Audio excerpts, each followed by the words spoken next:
Hi, this is Gautam. For today's episode, we are going to look at this novel, It's by Stephen King. If you're interested in books which were adapted to films and series on OTT platforms, you can look at the description for the playlist. This book was difficult to read because of its sheer size. It runs approximately 1,400 pages, but once I started reading, it was very difficult to put the book down. And when I finished the novel, I personally felt you had quenched your thirst after your throat was parched for a long time. This novel is set in town Derry, Derry, in the state of Maine, in northeastern part of the United States. The story starts in the year 1958. It's a rainy day, and in this rainy afternoon, a 6-year-old boy, George, gets killed by a spooky clown who lives in the sewers. His elder brother, Bill, is only 11 years old and is deeply affected by this traumatic incident. The exact, causative factor is not known at all, but one way or the other, it is a ghost which kills the boy. But of course, that is never entered into police records. Bill has 6 friends: Beverly, Ben, Mike, Richie, Eddie, and Stan.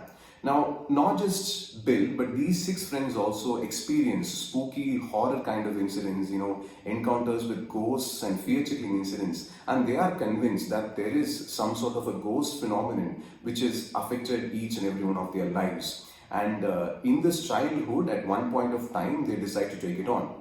Years run by, and as years run by, the 7 children, dispersed to different parts of the United States, except one of them, Mike.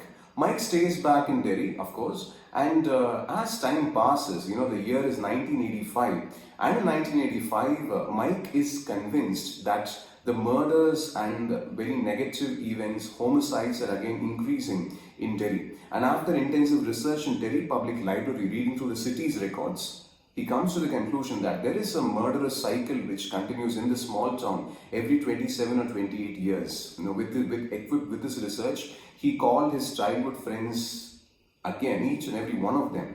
Now, all these 7 members are pushing 40 years of age, and since they swore in 1958 that if it occurs again, that they will come back and fight it, they return back to Derry. The rest of the story is about whether they were really able to overcome the problem posed by it and what happened to it.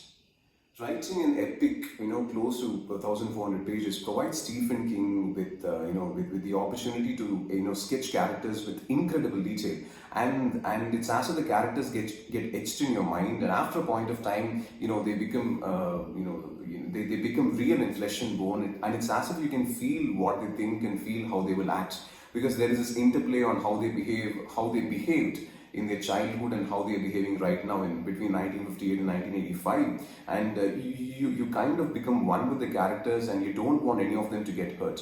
The horror events were of course gut-wrenching, and there were certain sequences which I personally felt that weight is getting piled up on your chest. And not just this, Stephen King tries to give a decent amount of background on why horror exists in this town. He tries to make it supernatural, he tries to make it alien. At the same time, certain themes are explored in the book. For example, how a small town in the 1950s in the United States would have looked like in the northeastern part, and the perennial problem of bullying which is present in the American school education system primarily, and the problem of broken marriages and how it affects their children.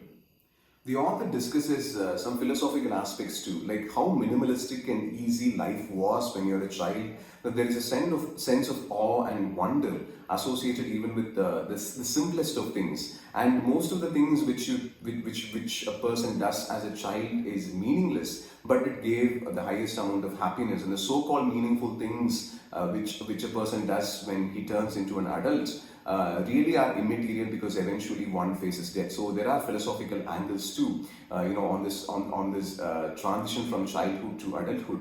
Now, at the same time, the author is reinforcing 2 contradicting facts. When a person becomes someone, let's say a person becomes older, certain things remain the same, of course, but at the same time, the author contradicts himself, saying certain things also change, and certain things change forever.